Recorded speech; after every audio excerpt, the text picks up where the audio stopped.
तो हथवा में हथ कड़िया गे छौरी लगा हो कि लगजी तो हथवा में हथ कड़िया गे छौरी अब पीछा पड़ल हो हिसुआ पुलिस बढ़िया गे छौरी अब पीछा पड़ल हो सीतामढ़ी पुलिस बढ़िया गे छौरी लगा हो कि जलल में कटतौ मरऊ मरिया गे छौरी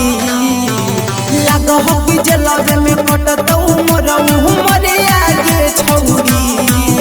अब पीछा पड़ल हो एक सोहबरा वाला बढ़िया गे छौरी अब पीछा पड़ल हो हिसुआ पुलिस बढ़िया गे छौरी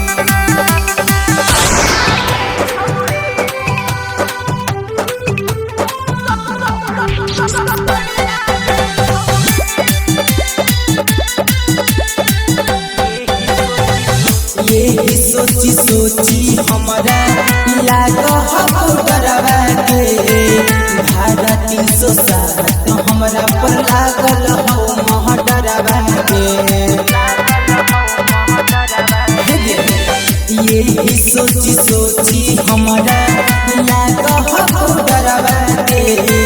भाड़ा 307 हमरा पर लागल हो मोह डरवा के अगे छापा मार हो घर पर दिन दुपहरिया गे छौरी अगे छापा मार हो घर पर दिन दुपहरिया गे छौरी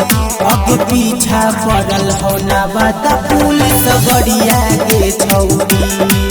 अगे पीछा पड़ल हो हिसुआ पुलिस बढ़िया गे छौरी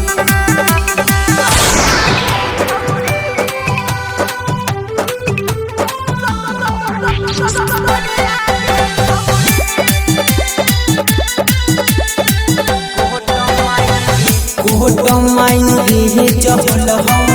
होल हको के सवागे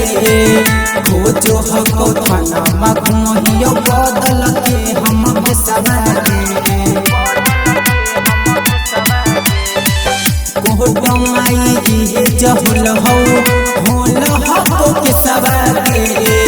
खोजो हको थाना मखमहियो बदल के हम के सवागे अगे डीजे सोनू मरल को ऐसन मरिया गे छौरी सिंटू सचिन मरल को ऐसन मरिया गे छौरी अगे पीछा पड़ल हो सीतामढ़ी पुलिस बढ़िया गे छौरी।